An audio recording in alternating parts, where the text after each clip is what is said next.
नमस्कार दोस्तों। ओनो study group में आपका स्वागत है। आशा है कि आप लोग सभी अच्छे ही होंगे और काफ़ी अच्छा परफॉर्मेंस कर भी रहे होंगे।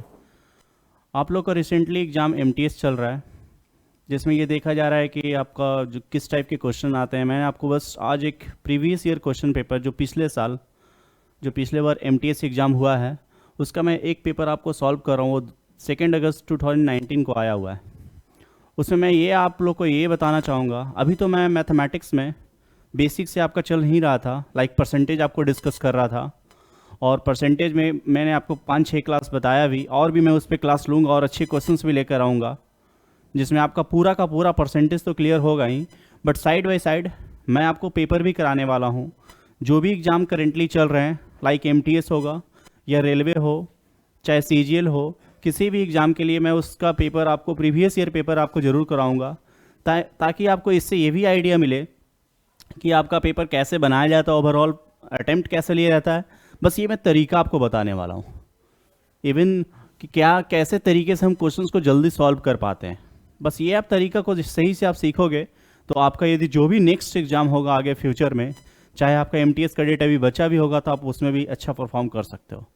तो आपको देखना होगा कि कैसे चीज़ों को अप्रोच करते हैं। बाकी मैं बेसिक्स तो आपका चल ही रहा हूँ, परसेंटेज से जैसे मैं पढ़ा रहा हूँ, तो उसके बाद प्रॉफिट लॉस पे आऊँगा, उसके बाद सीआई ईसाई, वो तो एकदम चलता ही रहेगा। उसमें आपका टाइम भी अच्छा लगेगा, लेकिन आपको एकदम प्रैक्टिस आप करोगे तो उसमें आएगा। बट साइड बाई साइड बहुत सारे ऐसे भी स्टूडेंट हो गए जो ऑलरेडी एग्जाम्स का प्रिपरेशन बहुत अच्छे तरीके से किए होंगे, तो उनको बस एक अप्रोच अच्छा जानना होता है कि वो किस तरह से क्वेश्चंस को बनाएं कि वो जल्दी बना सकें। तो एक तरफ मैं आपको बेसिक से चल रहा हूँ जो सिलेबस वाइज, और एक तरफ मैं आपको क्वेश्चंस वाइज आपको चल रहा हूँ प्रीवियस ईयर पेपर, जो भी एग्जाम से रिलेटेड होगा वो मैं आपको करवाऊँगा। तो आज मैं आपके सामने एमटीएस का एक पेपर लेके चल रहा हूँ, और ये ऐसा नहीं कि इस पेपर में जितने सारे क्वेश्चंस होंगे वो सिर्फ एमटीएस एग्जाम में ही इंपॉर्टेंट होंगे। हो सकता है आपका रेलवे का एग्जाम हो, CV2 एनटीपीसी का, उसमें भी आपका ये इंपॉर्टेंस रखेगा। क्योंकि ये देखा जाता है, आप थोड़ा सा जब एनालाइज करोगे, आप खुद तैयारी कर रहे होगे, तो ये आप जानते हो कि रेलवे में जो मैथ्स का लेवल है कंपेयर टू एसएससी थोड़ा तो आसान होता ही है।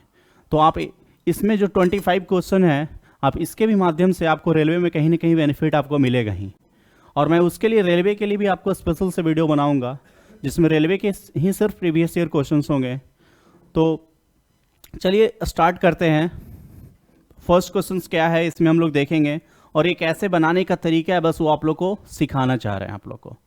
तो पहला क्वेश्चन क्या बोल रहा है, ए ट्रेवल 15 किलोमीटर, एक आदमी है 15 किलोमीटर 30 किलोमीटर पर आवर से ट्रेवल करता है, और ही travels another 25 kilometre 10 kilometre per hour से।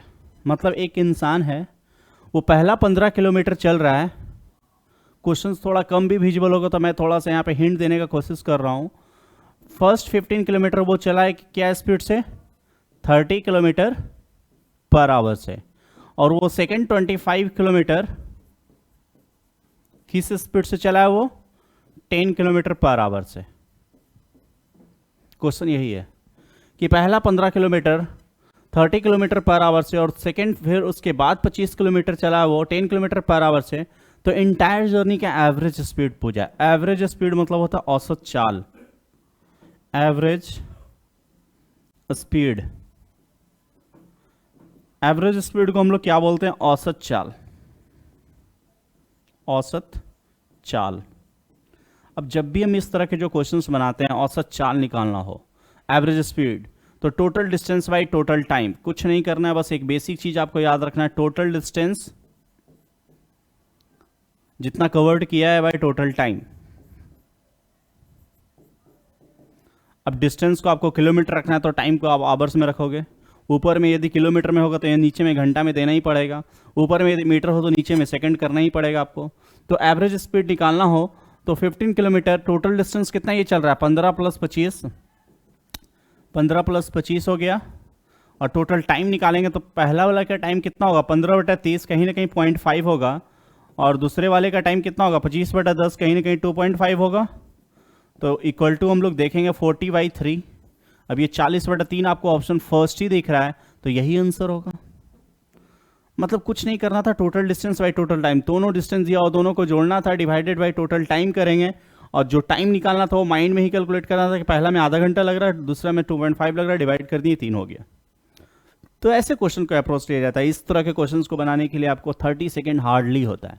इसलिए मैथ में बोला जाता है कि आप जो सही तरीके से अप्रोच को फॉलो करते हो तो 30 सेकेंड भी क्वेश्चन बनते हैं। बहुत क्वेश्चन 10 सेकेंड भी बनेगा, बहुत क्वेश्चन 50 सेकेंड भी लेगा, बहुत 1.5 मिनट भी लेगा। तो ऐसा नहीं होता है कि मैथ में पूरा सारा क्वेश्चन 1.5 मिनट में बनने वाला होता है। लेकिन कुछ ही क्वेश्चन होते हैं कि जो 1.5 मिनट लगते हैं, बट बाकी जो सारे क्वेश्चंस होते हैं, एवरेज जितना भी क्वेश्चंस आएगा वो कहीं ना कहीं टाइम कम लेगा। अब जैसे सेकंड क्वेश्चन की ओर बढ़े, आपका पी और क्यू का रेशियो गिवन है, पी बाई क्यू का रेशियो गिवन है 5/2। निकालना है 2p minus 3q divided by 3p minus 5q। 2p minus 3q divided by 3p minus 5q। अब यहाँ पे p और q का जो वैल्यू है बस उसमें पुट कर दीजिए। तो अब ये वैल्यू ऐसा नहीं कि आपको पुट करने के लिए वहाँ पे लिखना ही पड़े, माइंड में भी आप उसको घटा बटा सकते हैं। जैसे 5 दूनी 10 और 3 दूनी 6, 10 में से 6 गया तो कितना हो गया 4। पहला ऑप्शन ही हमको दिख रहा है, यही होने का चांस बनता है। 3 दूनी 6 और यहाँ पे हो गया 5 3 15, 5 दूनी 10, 15 में से 10 गया 5, 4/5 आंसर। तो कभी कभी क्वेश्चन होता है क्या कि आपको पूरा ना बनाना पड़े। हमको पता चला न्यूमरेटर हम जैसे ही देखे 4 आया और ऑप्शन में 4 न्यूमरेटर वाला बस 1 है, और सेकंड जो ऑप्शन है वो 2:7 है, जो उसका डिनोमिनेटर इतना ज़्यादा बड़ा दे दिया है वो। हम तो डिनोमिनेटर भी जल्दी आपको ही कैलकुलेट कर सकते हैं, ऐसा तो नहीं था कि इसमें डिनोमिनेटर कैलकुलेट करने में टाइम लगेगा। तो यही चीज़ होता है कि आप मैथ्स में क्या होता है, कभी कभी क्वेश्चंस को आधा भी आप बनाते हो तब भी आंसर निकल जाता है। हमको जरूरी नहीं है कि पूरा बनाकर उसमें नोबेल प्राइज ही लेना है। यहाँ पे आपको और ये सब मतलब साइंटिस्ट नहीं बनना है, मैथमेटिशियन नहीं बनना है। आपको जल्दी से जल्दी बस आंसर देना है, और वो जल्दी से जल्दी आंसर फाइंड करने के लिए ऑप्शंस को थोड़ा देखना चाहिए, ऑब्जर्व करना चाहिए। बढ़ते हम लोग नेक्स्ट सवाल की ओर। नेक्स्ट जस्ट DI टाइप का ही सवाल दिख रहा है कि S1 S2 S3 which of the number S1 books average पर बुक्स पर subject. What is the ratio of number of books of S1 and the average number of books? S1 का जो है रेशियो डिवाइड टोटल जो books है उसका average का ratio निकालना है। तो S1 हमको दिख रहा है कि S1 कितना है, 26 है। मतलब ऊपर न्यूमरेटर में क्या आ रहा है, 26 आ रहा है, और नीचे में हमको एवरेज निकालना है। तो टोटल जोड़ेंगे और डिवाइडेड बाई कहीं ना कहीं जितना बुक्स है उससे डिवाइड करेंगे। तो 26 + 39 + 31 + 34 ये ऐड करना पड़ेगा आपको कि 26 डिवाइडेड बाई क्या करना है हमको, 26 + 29 + 31। ये मैं बस आप लोग को बता रहा हूँ, 41 डिवाइडेड बाई 7। इतना करने की जरूरत नहीं है। यहाँ पे आपको एक नंबर यहाँ पे दिख रहा है कि फर्स्ट ऑप्शन में 13 है, और ये जो 26 आप देख रहे हो कहीं ना कहीं 13 का मल्टीपल है। तो मोस्ट और 26 तो कभी 18 तो बन नहीं पाएगा, 14 तो कभी बन नहीं पाएगा, 14 भी कभी नहीं बन पाएगा। इन केस थोड़ा सा हो सकता है कि ये डिनोमिनेटर में जो 7 डिवाइड है वो जाके भागा में ऊपर में मल्टीप्लाई हो जाए, तो वो भी चांसेस होने का कम है। अब इसको क्योंकि आप इसको ऐड करोगे, जब एडिशन करोगे तो ये 7 से कहीं ना कहीं टोटल डिवाइड होगा, और 7 से डिवाइड होने पर एक ऐसा नंबर ही बनेगा जिससे 9 6 15 हो गया, 15 1 16, 16 4 20। इसको हम लोग डायरेक्ट ऑटोमेटिकली इसमें ऐड करते हैं, ऐसा नहीं कि उसको पहले लिख लिया उसके बाद ऐड कर रहे हैं उसके बाद उसमें डिवीजन हम लोग करते हैं। तो ऐसे क्वेश्चंस को भी आप एडिशन करके बस 7 से डिवाइड देना था, और इसका मतलब S1 डिवाइडेड बाई जो टोटल बुक्स का एवरेज है वो निकाल के बस डिवाइड करना था। नेक्स्ट क्वेश्चन कंपाउंड इंटरेस्ट का क्वेश्चन है, ये आप देख सकते हो। What will be the compound interest 1200 for 2 years। Rate of interest यहाँ पे दिया हुआ है, आपका प्रिंसिपल दिया हुआ है 1200 रुपया, और टाइम दिया हुआ है कितना, 2 साल, और रेट ऑफ इंटरेस्ट दिया हुआ है 20%। कंपाउंडेड ईयरली लिखा हुआ है। तो जब आपको 2 साल का निकालना हो, तो जब मैं कंपाउंड इंटरेस्ट आप लोगों को पढ़ाऊंगा तो ये जरूर बताऊंगा। 2 साल के लिए रेशियो होता है 2:1, और 3 साल के लिए रेशियो निकालना होता है तो होता है 3:1 कंपाउंड इंटरेस्ट, और 4 साल का निकालना होता है 4:6:4:1। ये सारा चीज़ मैं बेसिक तरीके से कंपाउंड इंटरेस्ट जब हम लोग पढ़ेंगे तो उस टाइम देखेंगे, बट मैं आपको एग्जामिनेशन पॉइंट ऑफ व्यू से बस आपको ये बस तरीका बता दे रहा हूँ कि ताकि आपको कुछ ना कुछ एक हेल्प हो जाए कि आप क्वेश्चंस को इजीली अटेम्प्ट कर पाओगे। तो यहाँ पे देखा जा रहा है कि प्रिंसिपल 1200 रुपया हो गया, टाइम 2 साल, और रेट ऑफ इंटरेस्ट 20%। तो 2:1 जब हम करेंगे तो 1200 का 20% कहीं ना कहीं निकालेंगे तो कितना आ जाएगा, 240, और 240 का 20% करेंगे तो कहीं ना कहीं क्या होगा, 240 का फिर से हमको 20% करना होगा, तो ये कितना आएगा 48। 240 का 20% निकालने बोले तो 1/5 ही होगा, तो 1/5 का वैल्यू कहीं ना कहीं क्या आएगा 48 आएगा। अब यहाँ पे हम लोग जब इसको एडिशन करके देखेंगे तो ये बन गया 480 प्लस 48, और 480 प्लस 48 कितना होगा 528, ऑप्शन 4। मतलब अब यहाँ पे सिंपली कंपाउंड इंटरेस्ट पूछ रहा था, तो कंपाउंड इंटरेस्ट निकालने का तो आपको मैं 3 मेथड यहाँ बता दिया हूँ, 2 साल का निकालना और 2:1 3:1।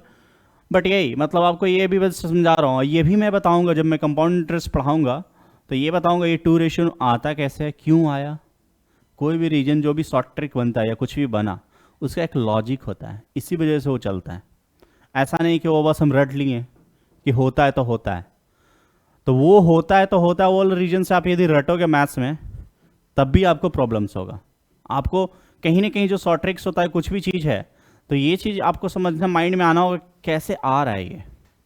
अब उस चीज़ पे आप थिंकिंग करना स्टार्ट कर दोगे कि वो चीज़ जनरेट कैसे हुआ है, तब तो फिर आपका मैथ्स और धीरे धीरे अच्छा हो जाएगा। नेक्स्ट क्वेश्चन में क्या बोल रहा है, 5वां नंबर क्वेश्चन को देखिए। A simple interest on sum of certain number of years same as the percentage of interest is equal to sum of itself.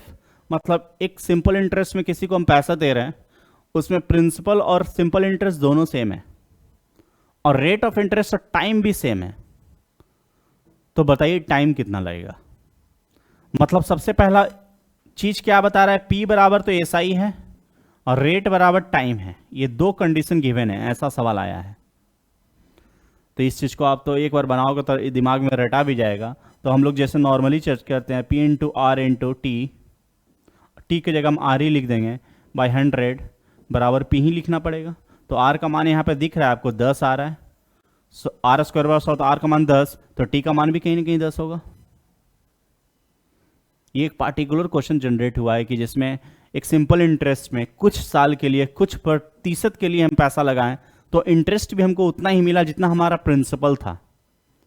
मतलब हम 100 रुपया लगाएं तो 100 रुपया हमको इंटरेस्ट मिला, 5 साल के लिए लगाएं तो 5 साल के लिए मिला।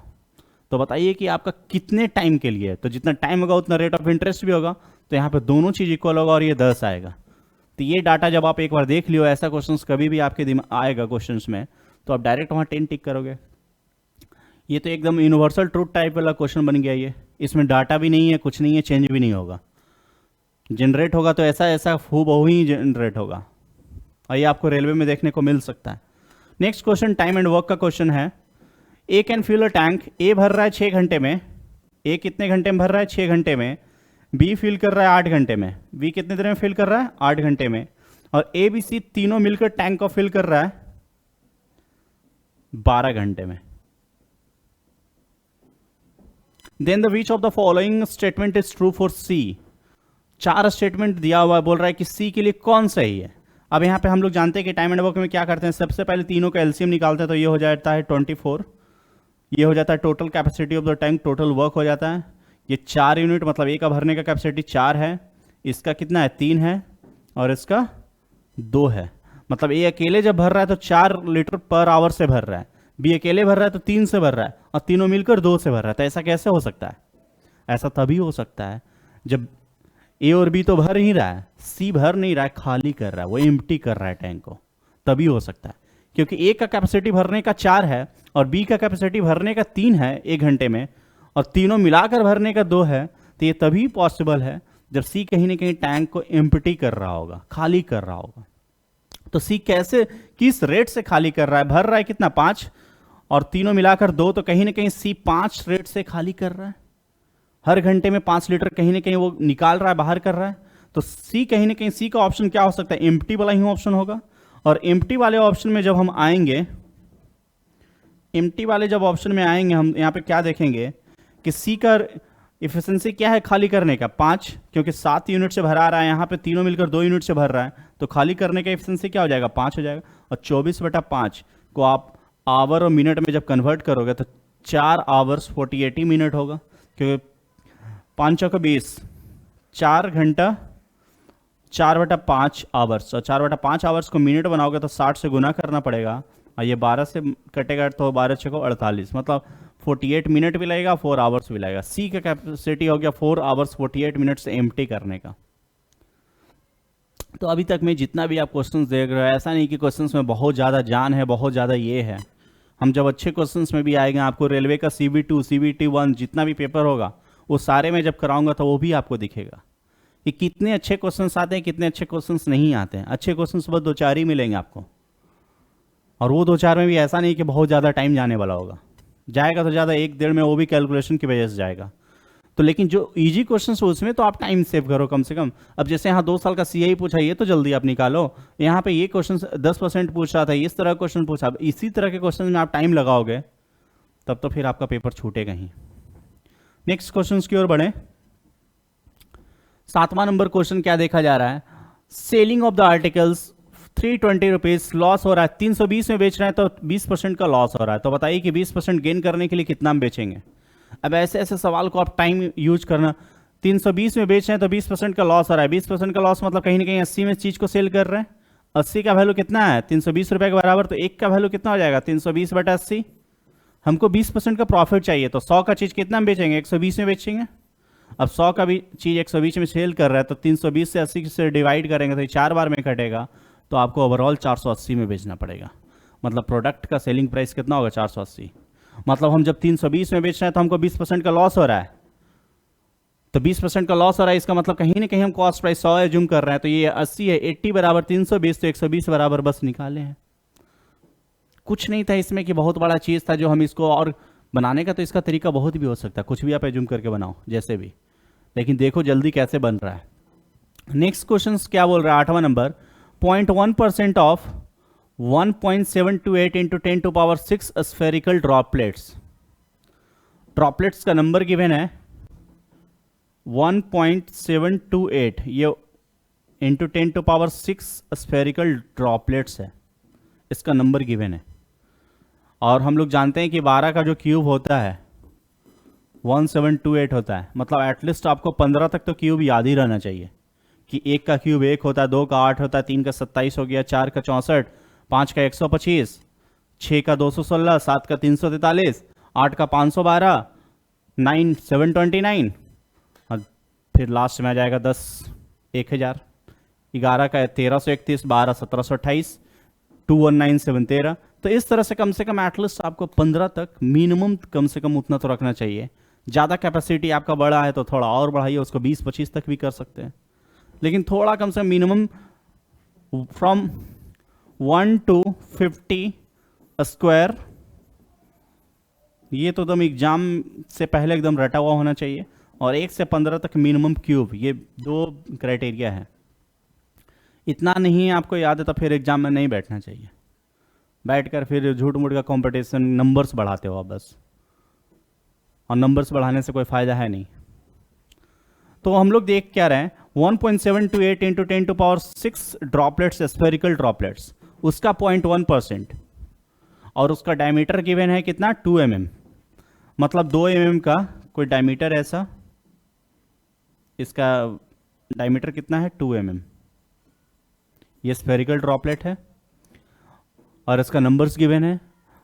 तो उसको बनाया गया एक collapse to form a spherical bubble, what is the diameter of the bubbles. मतलब इतने सारे 2-2 mm के बहुत सारे स्फेरिकल बबल्स को मिलाकर एक बहुत बड़ा बबल्स बनाया गया। तो बताइए उस बड़े बबल्स का डायमीटर क्या होगा।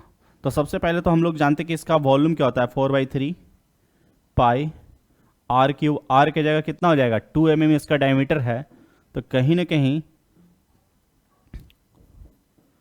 r का वैल्यू 1 हो जाएगा।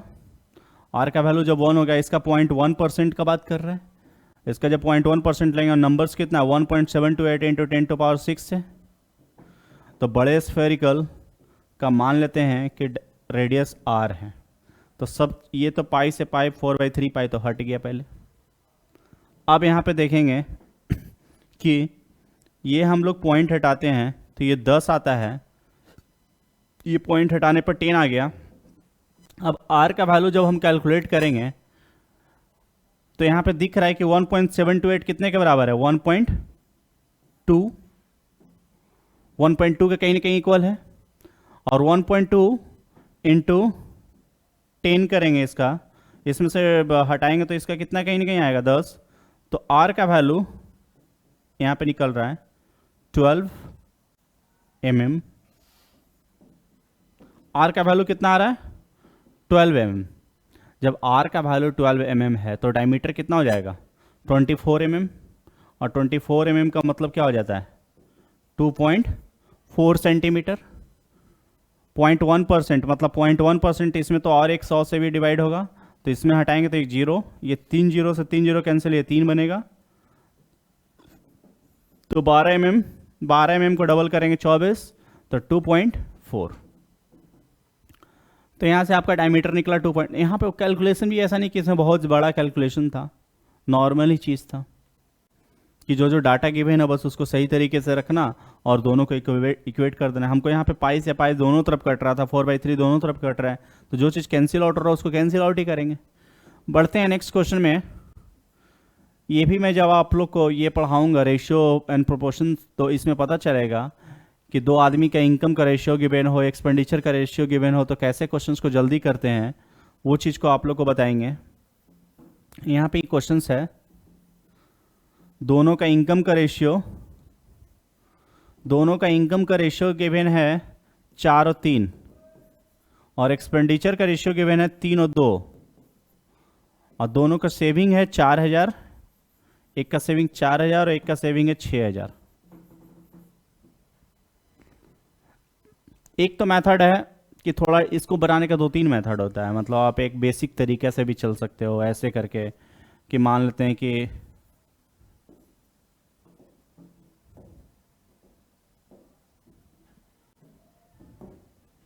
बेसिक्स मेथड से क्या चलेगा, ये है एक्सपेंडिचर का रेशियो, तो कोई ऐसा जूम कर लेगा 3x plus 4000 divided by 2x plus 6000 बराबर 4/3 कर देगा। ये एक्सपेंडिचर है तो उसमें सेविंग जोड़ देंगे तो वो इनकम बन जाएगा। तो इस तरह से हम लोग भी कर सकते हैं। तो यहाँ से x का वैल्यू कैलकुलेट करना, 3 3 9 और 4 2 8, मतलब डिफरेंस हो गया x, 4 3 12 6 6 24, डिफरेंस कितना हो गया 12, 4 3 12 6 6 24, डिफरेंट 12000, x का वैल्यू आ गया 12000। तो ये भी एक मेथड है कैलकुलेट करने का, बट मैं आपको यहाँ पे एक शॉर्टकट्स जो है इसका, 4 2 8 3 3 और डिफरेंस कितना 1 का, और ये हो गया 6 3 18 4 2 8, डिफरेंस कितना हो गया 6 3 18000 4 2 8000 10000। एक यूनिट का वैल्यू 10000 है तो 4 यूनिट का वैल्यू कितना होगा 40000, और 3 यूनिट का वैल्यू 30000 हो गया। ये इनकम निकल गया,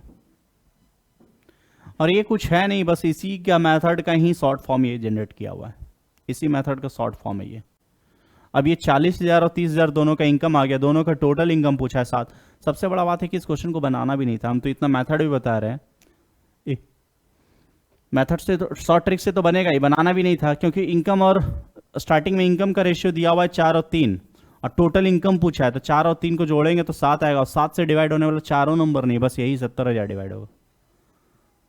तो इस तरह क्वेश्चंस को आप देखते हैं तो डायरेक्ट ये नहीं कि बनाना ही टूट पड़ना चाहिए कि कैसे बनेगा क्या, मैं तो बस मेथड आप लोग को बता दे रहा हूँ कि 2 3 3 मेथड से बनता है, बट जरूरी नहीं कि वो मेथड को अप्लाई करें ही।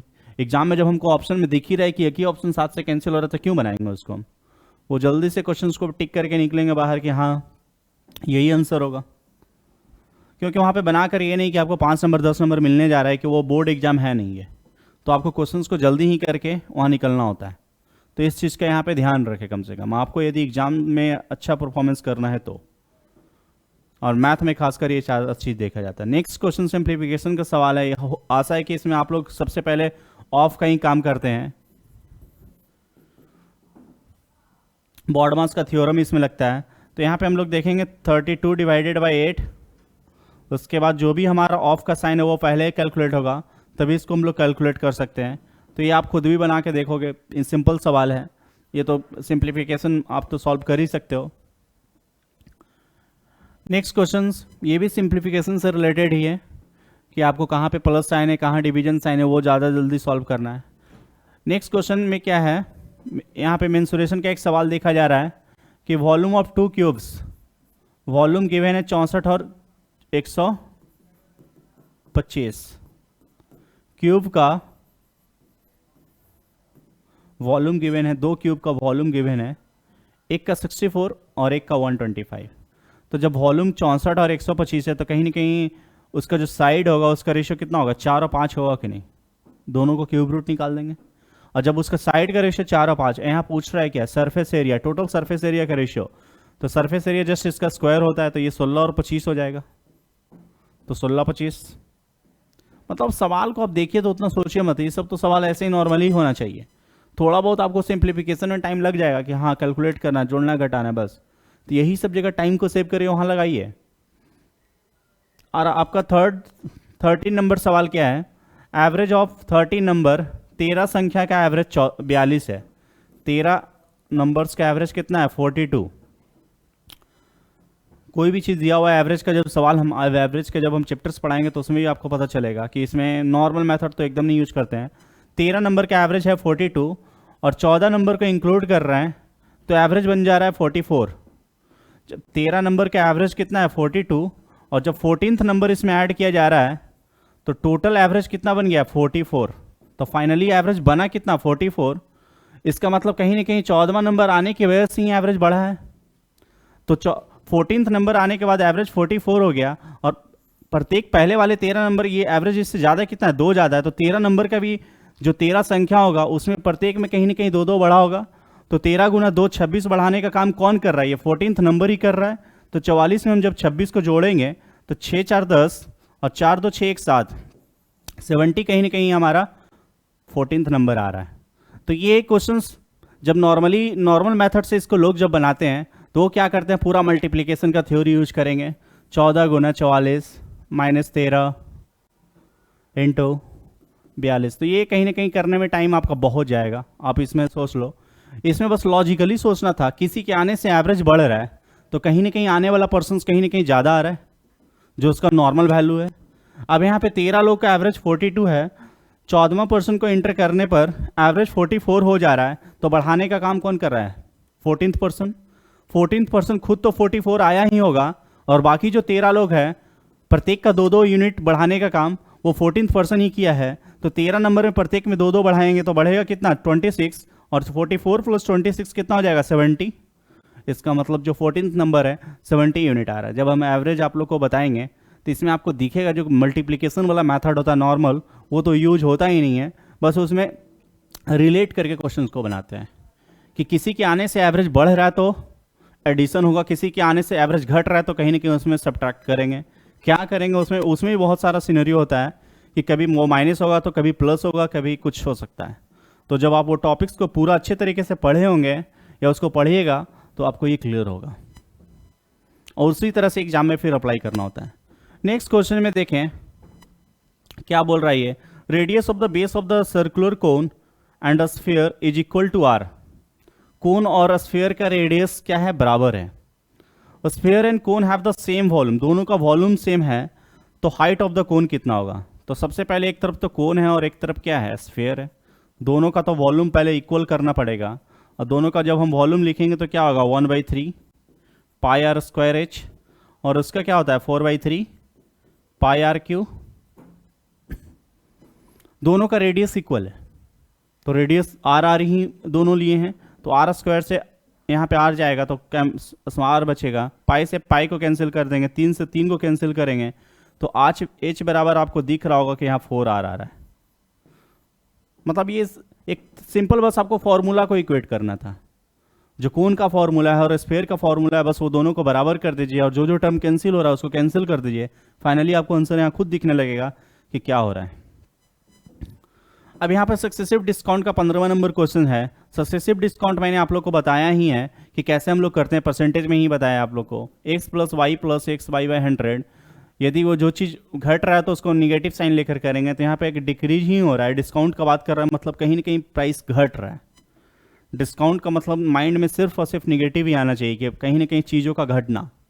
तो यहाँ पे 10 और 15% दोनों को निगेटिव साइन के साथ हम जब लेंगे, -10 -15 प्लस -15 × 10 -10 डिवाइडेड बाई 100। अब यहाँ पे ये कैलकुलेट करेंगे तो कितना हो जाएगा -25 और प्लस माइनस माइनस तो प्लस ही हो जाएगा, 150/100 मतलब कहीं ना कहीं 1.5 और -25 + 1.5 करने का मतलब -23.5 मतलब जब आप 2 बार किसी को डिस्काउंट दे रहे हो 10 और 25%, जब किसी भी पर्सन्स को आप एक बार 10% दे रहे हो और एक बार 15% दे रहे हो, तो ओवरऑल डिस्काउंट जो होता है -23.5% ये पड़ता है। अब इसमें सवाल कभी कभी ये आता है कि जब हम किसी भी पर्सन्स को एक बार हम दिए 20% डिस्काउंट, फिर से दिए 20% डिस्काउंट, तो बताओ कि कस्टमर के पॉइंट ऑफ व्यू से, और यदि हम एक ही बार उसको 40% का डिस्काउंट दे दिए, तो सवाल यहाँ पे ऐसा भी क्रिएट होता है कि कस्टमर पॉइंट ऑफ व्यू से कौन सा बेनिफिटेड ज़्यादा है, 2 बार 20% का लेना या डायरेक्ट का 40% लेना, और जब जो शॉपकीपर पॉइंट ऑफ व्यू से कौन सा बेनिफिटेड है, ये भी क्वेश्चन क्रिएट हो जाता है।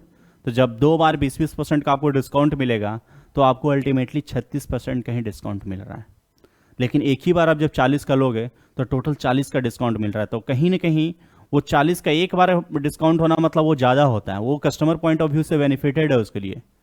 लेकिन शॉपकीपर के लिए क्या फ़ायदा होगा, 2 बार 20-20 करके देना। तो ये पब्लिक को मूर्ख बनाने के लिए भी ऐसा किया जा सकता है कि हम आपको 50% का 2 बार सक्सेसिव डिस्काउंट दे रहे हैं, और एक ही बार यदि आपको 100% या कुछ डिस्काउंट दिया जाए तो कहीं ना कहीं वो ज़्यादा बेनिफिटेड होता है। तो टोटल डिस्काउंट हमेशा कस्टमर के लिए ज़्यादा फायदेमंद होगा, और सक्सेसिव डिस्काउंट हमेशा शॉपकीपर पॉइंट ऑफ व्यू से ज़्यादा बेनिफिटेड होता है। अब हम लोग बढ़ते हैं नेक्स्ट क्वेश्चन के लिए, क्योंकि आज मैं आप लोग को बस क्वेश्चन ही इसलिए दिखा रहा हूँ कि आप एग्जाम में कैसे अप्रोच लो। मैं यहाँ पे पूरा मेथड आपको सही तरीके से नहीं बताऊँगा, क्योंकि उसके लिए तो फिर हम इंडिविजुअल क्लास में आपको टॉपिक वाइज कर ही रहा हूँ, वहाँ तो आपको सीखना है ही। बस यहाँ पे ये अप्रोच रहेगा आपको कि अटेम्प्ट कैसे लेना है, कैसे हम क्वेश्चंस को जल्दी बनाएंगे, क्या तरीके से। अब selling price of article is cost 8/7 of SP जो है 8/7 है सीपी के बराबर। अब यहाँ पे एसपी बाई सीपी का रेशियो आपको दिख रहा होगा, selling price by cost price, मतलब सेलिंग प्राइस हो गया बिक्रामुल बटा क्रैमुल, बिक्रामुल बटा क्रैमुल का रेशियो 8/7, मतलब 7 का चीज़ अब 8 में बेच रहे हो तो आपको लाभ हो रहा है कि हानि हो रहा है, 1 रुपये का लाभ ही हो रहा है। कितना में, 7 में, तो 1/7 गुना 100 करेंगे, तो यहाँ जैसे ही 1/7 गुना 100 करेंगे ऑप्शन 4th नंबर। अब HCF निकालना है सेकंड क्वेश्चन। तो HCF में क्या करते हैं, जैसे ये 2 का पावर 3 इंटू 3 का पावर 4 और 2 का पावर 5 इंटू 3 का पावर 2 का हमको HCF निकालना है। तो HCF के केस में क्या होता है, जो मैक्सिमम कॉमन पावर होता है, कॉमन होना चाहिए मैक्सिमम। अब 2 का पावर 5 तो दोनों में है नहीं, लेकिन 2 का पावर 3 कहीं ना कहीं फर्स्ट में भी है सेकंड में भी है, तो 2 का पावर 3 तो लेंगे ही। और 3 का मैक्सिमम क्या कॉमन है, 3 का पावर 2, तो 2 का पावर 3 इंटू 3 का पावर 2, ऑप्शन 3rd हो गया, राइट हो जाएगा। तो यहाँ पे आप देख रहे होगे कि कैसे मैंने 15-16 क्वेश्चंस को आसानी तरीके से आप लोग को बताया। ऐसा नहीं कि बहुत ज़्यादा इसमें टाइम भी लेकर कि हाँ सॉल्व करने में वैसा जा रहा है। नेक्स्ट क्वेश्चन 18 क्वेश्चंस की ओर बढ़े। A number of first increase 20% and then reduce 15%, final value is 2040। एक नंबर है, सबसे पहले उसको 20% बढ़ाएं, फिर 15% घटाएं, तो फाइनली वैल्यू हो गया 2040। तो इनिशियल कितना रहा होगा, मान लेते हैं कि इनिशियल कुछ भी एज्यूम कर लेते हैं, XYZ कुछ भी है। 20% बढ़ाने का मतलब कहीं ना कहीं क्या कर रहे हो आप, 6/5 कर रहे हो। 20% का मतलब 1/5 होता है, 6/5 कर रहे हो। और फिर 15% घटाने का मतलब कहीं ना कहीं आप 3/20 मतलब 17/20 कर रहे हो, बराबर यही है 2040। अब ये 17 से कहीं ना कहीं कैंसिल होगा, जब भी ये सब नंबर बना है और ऑप्शन हमको इंटीजर में दिख रहा है तो कैंसिल और तो होने ही वाला होगा। 17 एकम 17 और 17 दूनी 34, 120, और ये 6 से काटेंगे तो 20 बार में कटेगा। अब ये 20 गुना 100, 20 गुना 100 कितना आ जाएगा, 2000 आ जाएगा। ये तो एक मेथड आप बता दिए। अभी ऐसा भी हो सकता है इसको कि 2 बार क्या कर रहे हैं हम लोग, एक बार बढ़ा रहे हैं एक बार घटा रहे हैं, तो ओवरऑल आप निकाल लो सक्सेसिव कितना हो रहा है, +20 -15 करके कि ओवरऑल घट रहा है कि बढ़ रहा है। फिर वहाँ से भी आप कैलकुलेट कर सकते हो, जो सक्सेसिव इंक्रीज और डिक्रीज का मैंने जो फॉर्मूला से बताया, तो वहाँ से नेट निकाल लेंगे और उसके बाद उसी बेसिस पर उसको हम कैलकुलेट करेंगे, तब भी हमारा 2000 आंसर आएगा। फिर 100 भी मान के बना सकते हो। तो क्वेश्चंस को बनाने का तो ऐसा ऐसा 4-5 भी मेथड हो सकता है, जो भी आपको आसान लगे उसको आप फॉलो अच्छे से करो, लेकिन उसमें भी देखना होगा कि इसमें टाइम कम लग रहा है, वो चीज़ को ही फॉलो करना चाहिए। The daily average rain of 5 days in a week, 5 दिन में, फिर एवरेज का क्वेश्चन आया ये मतलब देखा जाए तो एवरेज से दो दो क्वेश्चन आ रहे हैं, 25 क्वेश्चन में दो एवरेज का मिल रहा है, परसेंटेज का दो क्वेश्चन मिल रहा है, एक एलसीएम एचसीएफ मिला। मतलब हर टॉपिक से एक क्वेश्चन या दो क्वेश्चन टच करता ही है। ओवरऑल अर्थमेटिक और एडवांस में मिला दे तो 20-25 टॉपिक तो है ही है, बट किसी न किसी टॉपिक से कभी कभी छूट भी जाता है। ऐसा नहीं कि सारे टॉपिक से रहे ही। मेंसुरेशन में हो सकता है ज्योमेट्री से आया तो कहीं ट्रिग्नोमेट्री से छूट गया हो। एमटीएस में थोड़ा सा एडवांस का ये वेटेज कम होता है, ज़्यादा नहीं क्वेश्चन रहता है आपको, लेकिन अदर एग्जाम जितना भी आपका रेलवे और अदर्स भी है उसमें एडवांस का लेवल आपको दिखेगा। The daily average rainfall 5 days of a week is 30 mm। 5 दिन में एवरेज रेन कितना हुआ? एवरेज का ही सवाल है। 5 दिन में हुआ है 30 mm। ये जो रेन को मेजरमेंट करते हैं हम लोग mm में मेजरमेंट करते हैं कि मतलब कितना mm का रेनिंग हो रहा है। मतलब जितना ज़्यादा हाई होगा उतना ज़्यादा उसका रेनिंग का कैपेसिटी ज़्यादा होगा। तो 5 दिन में 30 mm हो रहा है वीक में, और 6th and 7th डे, छठा और सातवां दिन 42 और 25 mm हुआ है। 6th डे कितना हुआ है? 42, और 7th डे हुआ कितना? 25 mm। ओवरऑल पहला 5 दिन कितना हुआ? 30 mm के अनुसार से, मतलब 30 25 150 mm टोटल हुआ होगा 5 दिन में, और छठा दिन 42 हुआ और 25। तो यहाँ पे कंपेरिजन किया जाता है कि 30 से 42 कितना ज़्यादा है? 12 ज़्यादा है, और 30 से 25 कम कितना? -5 कम है। तो +12 और -5 करेंगे तो ओवरऑल क्या आएगा? +7 आ जाएगा। तो जब हम छठा और सातवां दिन दोनों को इंक्लूड करेंगे कि पूरे वीक में एवरेज रेन कितना हुआ, तो कहीं ना कहीं 7 बढ़ रहा है। तो 7 तो बढ़ रहा है, 7 दिन मिलाकर बढ़ रहा है, तो पर डे कितना बढ़ा रहा होगा एवरेज में? एवरेज का मतलब होता है पर डे, पर इंडिविजुअल पर्सन का एवरेज निकलता है। तो पर डे कितना यूनिट बढ़ रहा होगा? 1 यूनिट बढ़ रहा होगा एवरेज के अनुसार से। तो पहले 30 है, तो अब 1 बढ़ा देंगे, तो अब एवरेज रेनफॉल कितना हो जाएगा? 31। मतलब एवरेज में आपको ये बस हम आपको दिखाना चाह रहे हैं कि गुना वाला मेथड नहीं अप्लाई करते।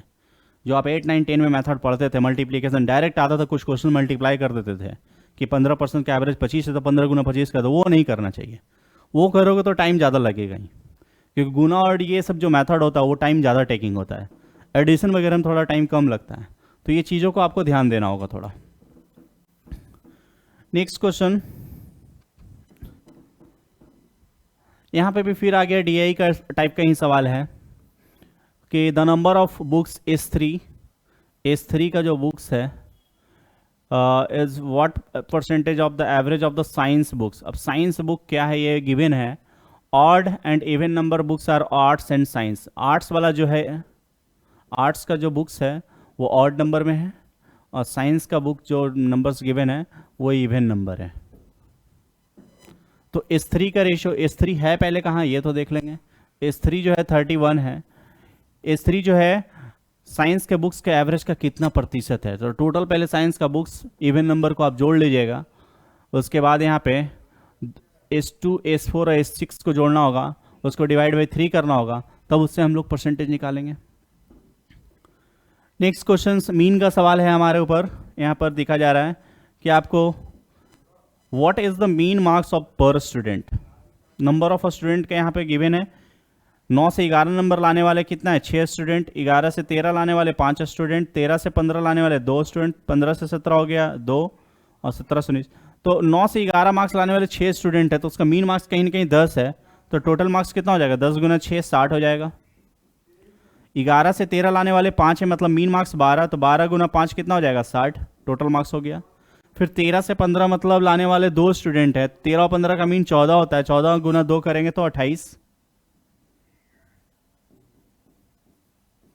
उसके बाद हम लोग 15 से 17, 15 से 17 के बीच में क्या होगा? 16, 16 से 2 से गुना करेंगे तो क्या हो जाएगा? 32। 17 से 19 करेंगे तो 18, मीन मार्क्स हो गया 18। 18 गुना 5 स्टूडेंट है तो 90, और डिवाइड बाई टोटल स्टूडेंट कितना? 6 5 11, 4 15, 5 20, 20 से डिवाइड कर देंगे। अब यहाँ पे 28 प्लस 32 जोड़ने का तरीका भी होना चाहिए कि कौन सा नंबर कब जोड़ना है। ऐसा नहीं कि इधर उधर जोड़े तो फिर जोड़ने में भी टाइम ज़्यादा वेस्ट हो जाएगा। 28 और 32 60 होते हुए दिख रहा है। 60 थी 180 और प्लस 90 270, तो 270 डिवाइड बाई 20 करेंगे तो यहाँ दिख रहा है कि 27/2, 27/2 13.5 के बराबर होता है। क्वेश्चन से आप जब बनाते हो तो कैलकुलेशन पे भी ध्यान रखना होता है कि कहाँ पे कैसे कैलकुलेट करना है, कि कब कैसे क्या जोड़ना है, कैसे क्या मल्टीप्लाई करना है। आप जहाँ पे भी नंबर्स को गलत सेलेक्ट कर लोगे तो नंबर्स गलत सिलेक्ट होगा तो उसी में टाइम ज़्यादा वेस्ट होता है। नेक्स्ट क्वेश्चन में देखें हम लोग क्या है, ए और बी का रेशियो गिवन है 3/4, 4/5, 5/6। ए बेटा बी बराबर 3/4, बी बाई सी बराबर 4/5 और सी बाई डी बराबर है 5/6। पूछा क्या है, ए बाई डी का power 10, sum of the numerator and denominator value, मतलब न्यूमरेटर और डिनोमिनेटर वैल्यू का सम का पावर 10 निकालना है यहाँ पे। तो यहाँ पे 3, ए का वैल्यू कितना है 3 और ये है 6, तो जब इसको 3 और 6 को कैलकुलेट करेंगे तो 1/2 का पावर 10 और एक का पावर 10 करोगे तो एक ही रहेगा। एक में आप 100 पावर कर दो, 50 पावर कर दो, 10 कर दो, एक ही रहता है।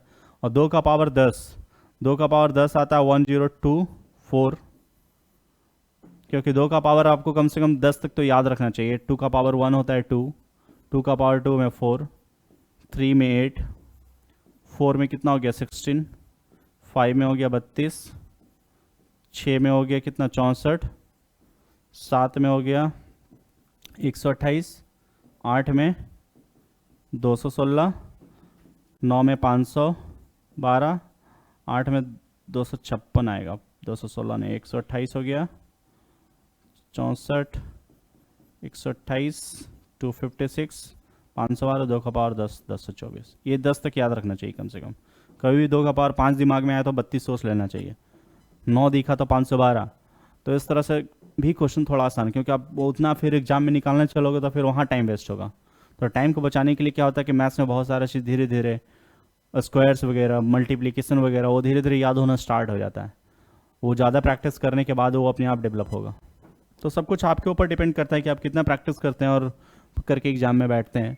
नेक्स्ट क्वेश्चन देखा जाए, a man lives from p 6 AM, 6 बजे घर से निकलता और क्यू पे पहुंचा है 2 बजे। पी से क्यू पे जाना है हमको। तो एक आदमी यहाँ से निकला और क्यू पे गया पी से क्यू तक, तो 6 बजे निकला और 2 बजे तक पहुँच गया। मतलब 6 बजे निकला और 2 बजे तक पहुँचने, मतलब टोटल समय कितना लिया, ये 8 घंटा लिया फर्स्ट पर्सन। और एक आदमी क्यू से आ रहा है पी पे, वो 8 बजे निकला और 3 बजे पहुँचा है, तो कहीं ना कहीं 7 घंटा टोटल लिया वो। 8 से निकलना, 3 बजे पहुँचना। तो समय का रेशियो 8 और 7 है, डिस्टेंस दोनों के लिए सेम है, तो स्पीड का रेशियो उल्टा हो जाएगा। ये 7 का स्पीड होगा तो इसका 8 का होगा। हम लोग जानते हैं कि जब डिस्टेंस कांस्टेंट होता है तो time is inversely proportional to speed. तो यहाँ पे 8 और 7 का रेशियो है, टाइम का रेशियो, तो स्पीड का रेशियो 7-8 हो गया। टोटल डिस्टेंस कितना है 56।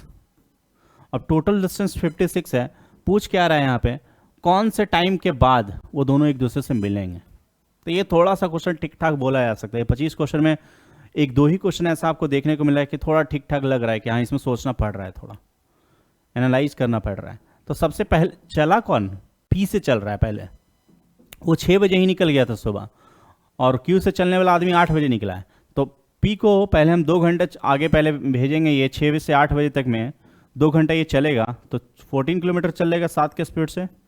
तो 56 में से 14 गया, बचा कितना 42 किलोमीटर। अब कहीं ना कहीं ये भी 8 बजे इसके टाइम हो गया पी से जो चल रहा है। अब यहाँ पे दोनों का एवरेज स्पीड कितना है 7 + 8 15, तो 42/15 को जब हम कैलकुलेट करेंगे, 15 दूनी 30, 30 12/15 और इसको 60 से मल्टीप्लाई करेंगे मिनट बनाने के लिए, 15 चौको 60, 12 चौको 48, 48 वाला ऑप्शन आपको एक ही को दिख रहा है यहाँ पे कि 10/48, मतलब 2 घंटा 48 मिनट तो यहाँ पे आया 8 बजे के बाद, और स्टार्टिंग तो हुआ ही होगा 6 बजे से हुआ है, तो टोटल 6 + 2 10:48 में वो कहीं ना कहीं मिला है। तो ये क्वेश्चन को थोड़ा सा एवरेज स्पीड निकाल के ये सारा कुछ का खेल था इसमें। फिर से ये DI का सवाल है कि ऑड और इवन नंबर में बताया हुआ the ratio of the total number of books of arts and science. अब ये जो हमारा S1 है S3 है, ये सब सारे को जोड़कर जो आर्ट्स का आएगा और फिर इवन वाला जो है उसको जोड़ेंगे, उसी का रेशियो बस बताना है। तो आप एक ही को जोड़ोगे तो उसमें आपको पता चल जाएगा कि कौन सा नंबर होगा, उसी से आप इसको टिक कर सकते हो। नेक्स्ट क्वेश्चन क्या है, 2 teachers A and B complete academic of, एक 10 दिन में कंप्लीट करता है एक टीचर कोई काम को, और एक टीचर है जो दूसरा 15 दिन में काम को कंप्लीट करता है। They started the work together and A left after 5 days। A 5 दिन के बाद काम को छोड़ देता है और C उसको ज्वाइन कर लेता है। और who can alone complete the six, C जो है अकेले काम को 60 दिन में कंप्लीट कर रहा है। तो बोल रहा है कि पूरा काम कितने दिन में कंप्लीट हुआ है। मतलब ए 5 दिन पहले सब मिलकर दोनों मिलकर ए और बी स्टार्ट किया है, 5 दिन तक काम किया है, फिर तब सी ज्वाइन किया। तो पहले टोटल वर्क इसमें हम लोग निकालेंगे तो कितना आएगा 60, तीनों का एलसीएम 10, 15 और 60। जब हम लोग टाइम एंड वर्क आप लोग को पढ़ाएंगे तो ये बताएंगे कैसे इसमें जल्दी एलसीएम निकाला जाता है। तो ए का एफिशिएंसी कितना हो गया 60/10 मतलब 6, 60/15 मतलब कहीं ना कहीं 4 और 60/60 मतलब कहीं ना कहीं 1 हो गया। अब यहाँ पे दिख रहा है कि तीनों का एफिशिएंसी हम लोग को पता चल गया है। तो स्टार्टिंग में ए और बी काम कर रहा था, 6 + 4 10 यूनिट, कितना दिन काम किया 5 ही दिन, तो 50 काम तो वो ए और बी करके चला ही गया, मतलब टोटल बचा कितना 10 काम। अब उसके बाद ए छोड़ देता है काम को, तो ए छोड़ा तो बी तो बचा ही रहेगा। तो बी कहीं ना कहीं 4 काम कर रहा है और सी 1 काम कर रहा है, तो 4 + 1 कितना हो गया 5, और 10/5 करेंगे तो 2 दिन और काम चला होगा। मतलब 5 दिन तो ए और बी किया, बाकी अगला 2 दिन कौन किया बी और सी, तो अल्टीमेटली टोटल टाइम कितना लगा 7 दिन। तो मैं बस आप लोग को ये 25 क्वेश्चंस के माध्यम से बस ये दिखा रहा था कि कैसे क्वेश्चंस को अप्रोच लेते हैं और कैसे हम क्वेश्चंस को फास्टली सॉल्व करते हैं। वो चीज़ आपको कहीं ना कहीं इंडिविजुअली थोड़ा भी आपको प्रैक्टिस करना पड़ेगा कि मतलब जितने सारे अर्थमेटिक के टॉपिक है उसमें 100-200 क्वेश्चंस आप अच्छे तरीके से उसको प्रैक्टिस करें और एक अलग सा मेथड अप्रोच करें ताकि आप क्वेश्चंस को आसानी तरीके से बनाओगे। चलो आज तो मैं इतना ही तक रखता हूँ, फिर आपको मैं नेक्स्ट क्लास में जैसे क्लासेस वाइज में पढ़ा रहा हूँ उसी तरीके से आपको डील करूँगा फिर।